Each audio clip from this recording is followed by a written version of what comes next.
সাংগঠনিক সভা বিধানসভা সমষ্টিৰ প্ৰাৰ্থিত্ব প্ৰত্যাশী প্ৰকাশ চন্দ্ৰ দাসক লৈ উৎফুল্লিত অগপকৰ্মী নগপ হাজো শুৱালকুছি বিধানসভা সমষ্টিৰ প্ৰাৰ্থিত্ব প্ৰত্যাশী প্ৰকাশ চন্দ্ৰ দাসক লৈ উৎফুল্লিত অগপকৰ্মী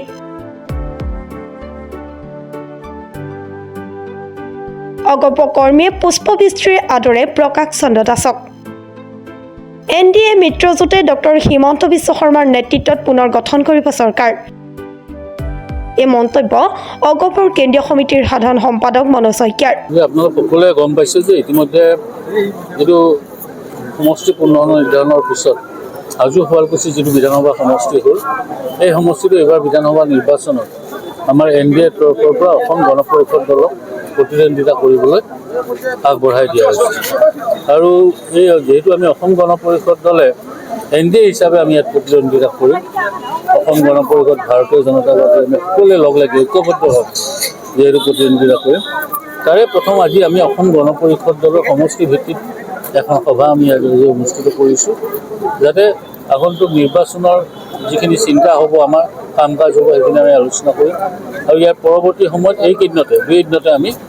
ভাৰতীয় জনতা পাৰ্টি আৰু অসম গণ পৰিষদৰ আমি যৌথ সভা অনুষ্ঠিত কৰিম কাৰণ আমাৰ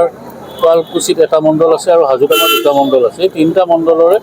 আমাৰ ভাৰতীয় জনতা পাৰ্টিৰ কাৰ্যকৰ্তাসকল আৰু অসম গণ পৰিষদৰ বিষয়ববীয়াসকল আমি একেলগে মিলিত হৈ আমাৰ নিৰ্বাচনী যি পৰিকল্পনা নিৰ্বাচনী যি ৰণকৌশল সেইখিনি আমি কি ধৰণে আগবঢ়াই নিম এই বিষয়ত আমাৰ মাজত আলোচনা হ'ব পূৰ্বতে বিজেপিৰ দখলত আছিল তাৰ আগতে অসম গণ পৰিষদৰ দখলতো আছে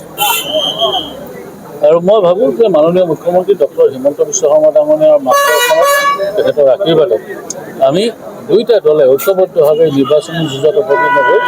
আমাৰ প্ৰাৰ্থীগৰাকীক আমি বিপুল ভোটত জয়ী কৰিবলৈ সক্ষম হ'ম বহু বয়োজ্যেষ্ঠ অগপকৰ্মীয়ে অংশগ্ৰহণ কৰে সভাত অসম গণ পৰিষদ দলত যোগদান কৰাৰ পিছত কেন্দ্ৰীয় কাৰ্যালয়ত যোগদান কৰাৰ পিছত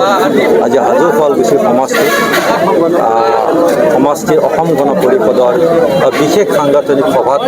মোক বিপুলভাৱে আদৰণি জনাইছে সকলোৱে মৰম আৰু আশীৰ্বাদ কৰিছে তাৰ কাৰণে মই সঁচাই নিজকে অভিভূত হৈছোঁ আৰু আজি হাজো শুৱালকুছি সমষ্টিবাসী ৰাইজে যথেষ্টভাৱে আশাৰে বাট চাই আছে যে 2026 চনৰ নিৰ্বাচনত এই সমষ্টিৰ পৰা যথেষ্টভাৱে বিপুল ভোটত প্ৰাৰ্থীক বিজয় কৰি মাননীয় মুখ্যমন্ত্ৰী ডক্টৰ হিমন্ত বিশ্ব শৰ্মা দেৱক উপহাৰ হিচাপে দিব আৰু দ্বিতীয়বাৰৰ কাৰণে অসমৰ মুখ্যমন্ত্ৰী হোৱাৰ কাৰণে সকলোৱে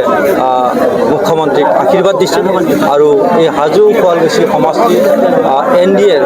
যি প্ৰাৰ্থী হ'ব এই প্ৰাৰ্থী বিপুল ভোটত জয়লাভ কৰিব ইয়াত বিৰোধী পাৰ্টি থাকিলেও এই পাৰ্টি সম্পূৰ্ণভাৱে নস্বাত হৈ যাব কাৰণ ইয়াত বিৰোধীৰ শক্তি যিমানে নকওক ইয়াত বিৰোধী শক্তি অসম গণ পৰিষদ বা মিত্ৰ দলৰ আগত সম্পূৰ্ণ তছনছ হৈ যাব আৰু 2026 চনৰ যি নিৰ্বাচন এই নিৰ্বাচনত আজিৰ এই পৰিস্থিতি আজিৰ এই উপস্থিতিয়ে প্ৰমাণ কৰে যে ভাৰতীয় জনতা পাৰ্টি অসম গণ পৰিষদ দলৰ যি মিত্ৰ প্ৰাৰ্থী হ'ব এই প্ৰাৰ্থী বিপুল ভোটত জয়লাভ কৰিব শুৱালকুছিৰ পৰা শিৱৰাম বৈশ্যৰ ৰিপৰ্ট প্ৰাতঃ টাইম ডিজিটেল শদিয়াৰ পৰা ধুবুৰীলৈ বৰাকৰ পৰা ব্ৰহ্মপুত্ৰলৈ সকলোৰে মাজত চিনাকি এটা নাম প্ৰাতঃ টাইম থলুৱা ভাষা কৃষ্টি আৰু সত্য বাতৰিৰ আধাৰত প্ৰতিষ্ঠিত খবৰ প্ৰাতঃ টাইমৰ প্ৰতিটো বা বাতৰি পুংখানুপুংখভাৱে চাবলৈ